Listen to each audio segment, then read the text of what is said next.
Oi pessoal, tudo bem? Ó, terceiro vídeo dessa short playlist, tá? Sobre poríferos. A gente vai falar um pouco sobre a reprodução. Reprodução é importante, hein? Talvez dessas aulas que eu dei pra você até agora sobre porífero, essa seja a parte mais importante. A gente conclui porífero aqui, tá?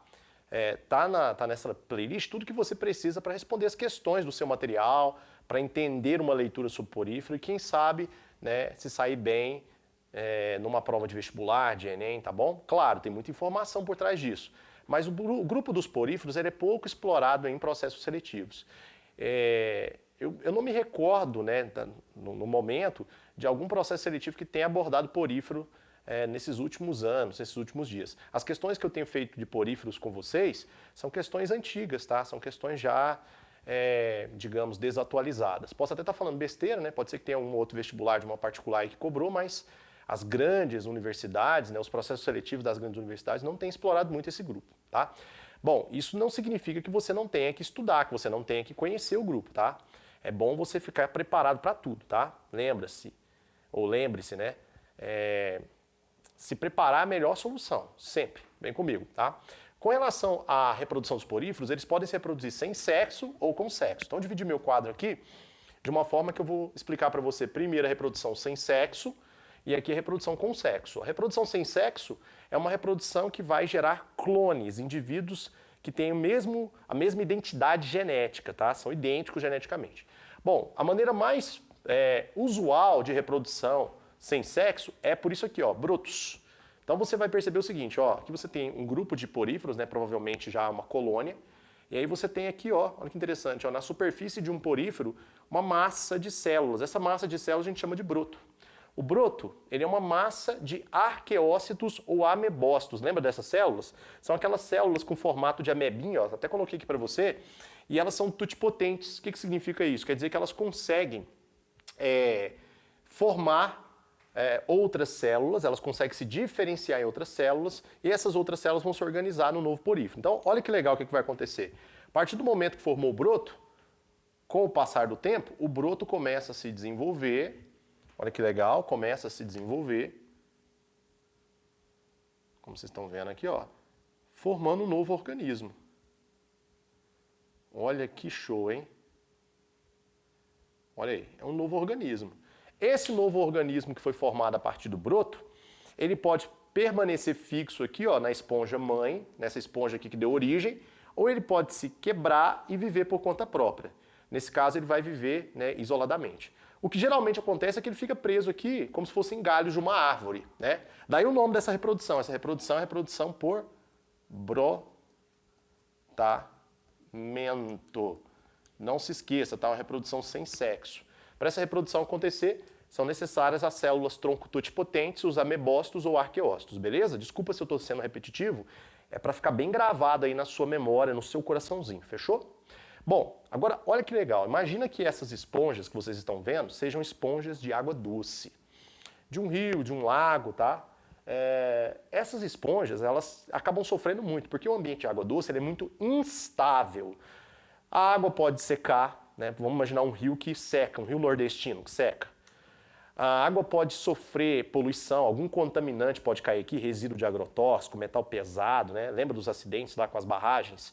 Então, pode cair aqui lama tóxica, ou seja, é um ambiente perigoso, é um ambiente difícil, tá? Ele não tem estabilidade, hora tá bom demais, hora tá uma porcaria. Então, o que vai acontecer? As esponjas de água doce, elas desenvolveram um mecanismo reprodutivo que é bem interessante. Esse mecanismo consiste em formar pacotes de células tronco. Esses pacotes, você está vendo aqui em evidência, são chamados de gemas. Então, esse aqui que você está vendo, meu querido, é uma gema. Cuidado, hein? O que é uma gema? Ó, gema não dá ideia lá de ovo? Ovo está ligado à reprodução. A gema ela apresenta aqui uma camada de revestimento cheia de espículas e lá dentro você está vendo aquelas célulazinhas lá de cor roxa. Essas célulazinhas de cor roxa aqui são os amebócitos ou arqueócitos. Vamos colocar aqui, ó, amebócitos ou arqueócitos. Olha que fera, gente. São células tronco totipotentes. O que significa isso? Significa que essas células elas podem se organizar num porífero novamente. Elas podem se multiplicar com muita facilidade e reconstruir uma esponja do zero. Legal, né? Bom, como é que vai funcionar? Vai funcionar assim. Durante o tempo que a água está boa, as esponjas produzem essas gemas e guardam lá dentro, provavelmente no interior do átrio ou de uma câmara de vibração, como eu mostrei para vocês, uma câmara flagelada. E lá dentro as gemas ficam bem quietinhas, preparadas para serem usadas num futuro não muito distante. Vamos imaginar que a água sofreu algum tipo de perturbação. Secou, contaminou, sei lá, ficou uma bosta. O que vai acontecer? As gemas, elas vão ser liberadas. De que forma? Quando as esponjas que estão aqui na ativa falecerem, morrerem, elas vão se deteriorar e as gemas são liberadas. Como as gemas têm uma casca muito resistente, uma espécie de pele, um tegumento resistente, aqui dentro as células de reprodução, os amebócitos, estão protegidos. Eles mantêm o metabolismo baixo, os amebócitos, bem baixo, para não precisar de muita nutrição, de muitos recursos, tá? Para sobreviver durante muito tempo. Existem alguns registros de gemas que conseguem viver aí até uma década. Uma década e depois elas voltam a dar origem aonde? Aos poríferos. Então, a gema, se ela for bem sucedida na sua missão de sobrevivência, ela pode novamente formar quem? Formar o porífero, tá? Isso é uma característica de esponjas de água doce, tá? Algumas esponjas de água salgada fazem isso, mas mais esponjas de água doce. É um processo que a gente chama de gemulação, tá? Gemulação. E o novo porífero que vai aparecer é geneticamente idêntico ao porífero que formou a gema, tá bom? Então toma muito cuidado. Ô Ruth, como é que elas saem daqui de dentro das células? Tem uma perfuraçãozinha aqui que a gente chama de micrópila. Então, quando a situação está boa, a micrópila abre, quando tem água, pH, temperatura adequada, a micrópila abre e as células saem e se organizam no porífero, na esponja. Legal, né? Isso aqui, gente, é um mecanismo que esses bichos desenvolveram para enganar a morte. Ficam fazendo isso o tempo todo e nunca morrem. E aí elas vão viver aí 1 milênio desse jeito. Loucura, né? Então você tem aqui 2 mecanismos importantes envolvidos com a reprodução sem sexo. A gemulação típica de esponjas de água doce e o brotamento, tá? Que pode ser encontrado tanto das esponjas de água salgada quanto das esponjas de água doce. Os 2 processos envolvem essa célulazinha aqui, ó, o amebócito, também conhecido como arqueócito. São células tronco tutipotentes. Show? Agora vem pra cá, galera. Lado de cá, se você me permite, eu vou te dar um tempo aí para você olhar o quadro, tirar um print. Beleza? Eu vou apagar essa parte aqui para o quadro ficar menos poluído, tá bom? Foi. Ok. Ó, tchau, esponjinha. Última aula. Show, estamos terminando. Todas as informações pertinentes já foram trabalhadas nos vídeos anteriores. Volta lá e assiste a aula 1, apresentação e caracterização geral, aula 2, sistemas de filtragem, e essa aqui que está relacionada à reprodução. Vamos entender esse desenho. Esse desenho aqui mostra o ciclo de vida de uma esponja.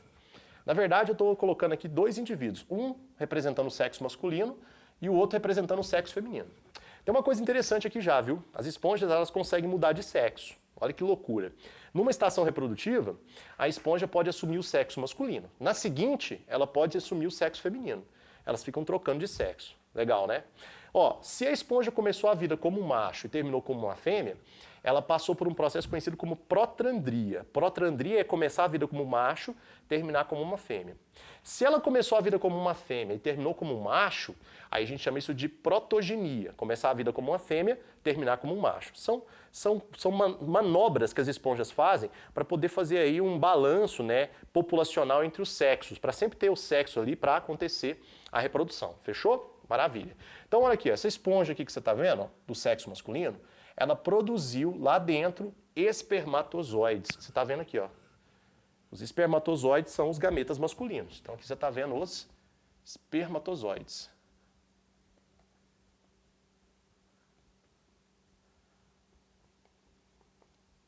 Presta atenção no bizu que eu vou te passar. Os espermatozoides são células flageladas, tá? Bom, quem fabrica essas células flageladas são as células tronco, os amebócitos. Os amebócitos se diferenciam nos espermatozoides. Algumas espécies, entretanto, usam os coanócitos, lembra lá daquelas células flageladas com colarinho para poder filtrar água? Então, algumas espécies pegam os coanócitos e transformam eles em espermatozoides. O que vai acontecer com os espermatozoides? Eles são lançados na água. Eles são lançados na água, às vezes sai uma nuvem de espermatozoide. A esponja está ejaculando na água. Sai aquela nuvem, né? Aquele monte de espermatozoide. Os espermatozoides produzidos em grande quantidade, eles vão ser conduzidos, né, até as esponjas de sexo feminino. As esponjas de sexo feminino vão filtrar os espermatozoides. Olha aqui para você ver, está acontecendo uma filtragem. Como assim, Ruth? Filtragem? Os espermatozoides são muito pequenininhos, eles conseguem atravessar os poros e entrar lá dentro da esponja. Lá dentro da esponja, eu não fiz o corte porque eu acho que não é necessário, acho que vocês vão entender pela explicação mesmo. Lá dentro da esponja, você vai encontrar os óvulos, os gametas femininos. Os gametas femininos, eles são provenientes da transformação das células-tronco. Então, as células-tronco se transformam em óvulos. Os óvulos são fecundados. Geralmente, os óvulos eles ficam ali, ó, no mesoílo, aquela camada gelatinosa que a gente viu lá na primeira videoaula, tá bom? Show. E aí? E aí forma-se aqui dentro os ovos. Aqui você está vendo o quê? O ovo. Olha que chique. O ovo das esponjas é um ovo muito pequenininho, com pouca gema, tá? É a primeira célula do organismo, é o zigoto. O zigoto é liberado, tá? E aí existem dois caminhos possíveis. O zigoto vai se formar numa esponja diretamente, a gente chama isso de desenvolvimento direto, ou o que acontece com mais frequência é o ovo formar larvas. Larvas, põe no plural, são dois tipos de larvas. As larvas, elas são flageladas, elas conseguem se deslocar na água. É a forma móvel do porífero. O porífero usa isso aqui para poder nadar e ocupar diferentes regiões. É a maneira que o porífero conseguiu, ao longo da sua evolução, de colonizar diferentes ambientes aquáticos. Ele monta uma larva, já que ele não consegue andar, ele é fixo, ele monta uma larva flagelada durante a reprodução com sexo, e essa larva flagelada, ela migra para outras regiões para poder se fixar e formar novos indivíduos na população de poríferos. Olha que chique. Você tem duas larvas no ciclo. Essa aqui é a mais comum, ó.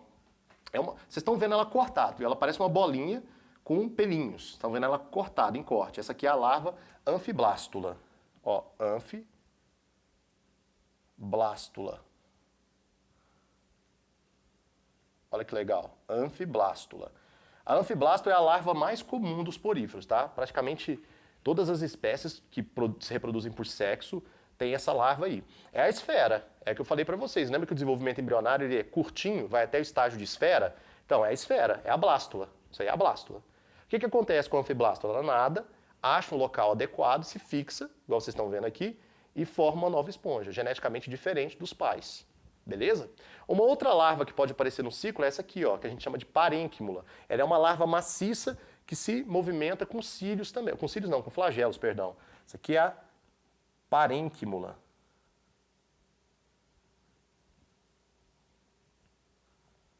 Tá? Existem outras larvas, mas essas aqui são as mais citadas nos textos de biologia.